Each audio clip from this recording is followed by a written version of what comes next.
is Colonel Miri Eisin, director of the International Institute for Counter-Terrorism at Reichman University. Miri, I want to open with you. We are seeing these reports that Israel is gaining ground, capturing objectives. Where does Israel currently stand in the war against Hamas? How much progress has been made in the grand scheme of things?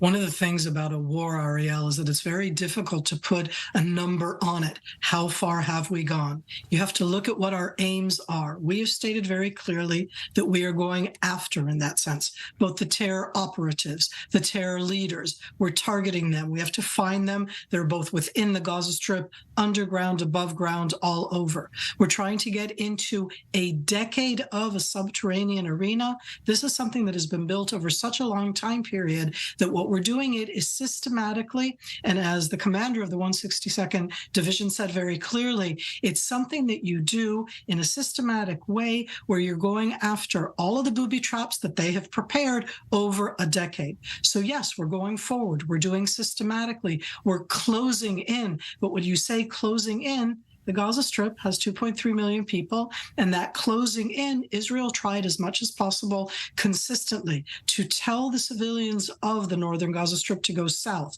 But we're trying to do it systematically and as much as possible to save those civilian lives. So there's a lot of balance here, and don't forget the hostages. I actually want to focus on that. Israel doing its best to preserve civilian lives, but meeting some challenges on the way. As we move in from the north, as you can see on the map right here showing where Israel's forces have moved into northern Gaza, we're uncovering more and more facts about Hamas's underground infrastructure. So much of it buried underneath hospitals, buried underneath government buildings, buried underneath very heavily populated civilian areas. Ultimately, does Israel have a strategy for that while maintaining its commitment that it's shown so far to preserving civilian lives?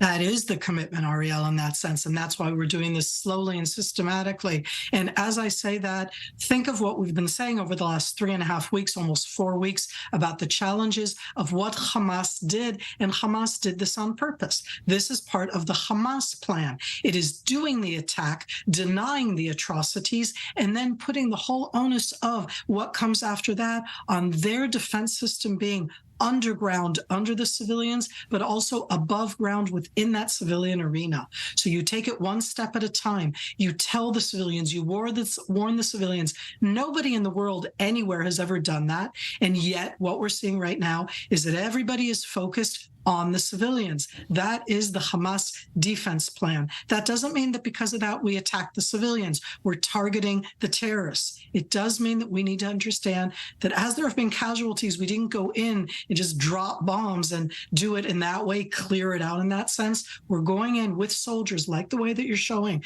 putting it in such a way to be able to save civilian lives. But does that give Hamas some level of impunity in their attacks? If they hide in these very dense civilian population centers, and Israel cannot strike some of these areas, and because of the cost, can't exactly send soldiers into the underground tunnels, what is the strategy from dislodging them from that?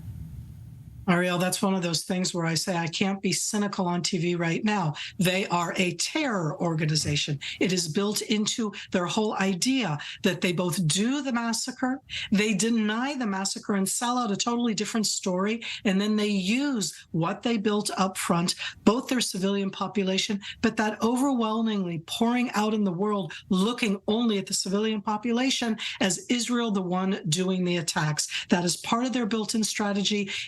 I don't want to say impunity. It gives them, that's what they're trying to sell to the world right now. And that's why for us, look at what it's done. It's put us on the defense. And I'm like, we are in a war against Hamas terrorists. Hamas terrorists built their whole structure into the civilian structure, is part of the civilian structure. We have consistently told them to move.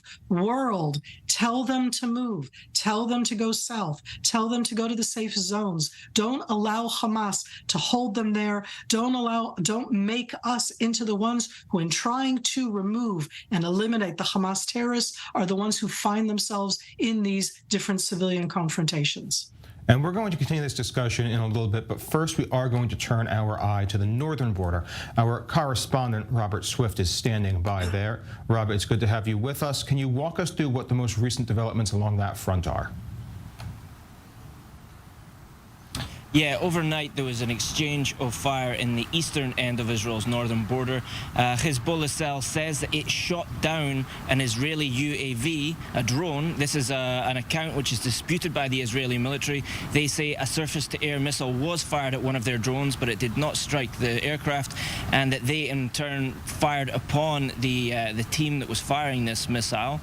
Separately, but in the same area, it's understood that rockets were fired around Mount Dov and Mount Hermon, and the Israeli military responded with artillery to these attacks. Now, this is the second time in a week that Hezbollah has claimed to shoot down an Israeli UAV. The same thing happened last time, where they claimed they'd hit the vehicle, but the IDF said that this was not the case. The fact that they are now firing missiles from ground positions towards the UAVs suggests that they are attempting to remove the surveillance and the strike capability that these aircraft provide to Israel. Essentially, Hezbollah's one of their main attacks on the northern border is to use anti-tank teams, but these are often spotted by Israeli drones, so it now appears that Hezbollah are attempting to hit these drones themselves to give them more freedom of movement to continue their anti-tank attacks. Well, it's definitely a long road ahead on that border as well. Thank you very much, Robert, for that report from the front. And as that situation develops, we will be returning to you.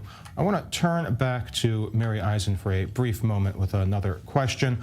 We've been talking about all the tactical side of things, Miri, but we haven't been talking really much about the intelligence side. We've seen the Israeli government and the military releasing these clips of interrogations with various terrorists from October 7th and arrests that have been made since that time. What sort of information are we getting out of them, and how is that being used on the battlefield?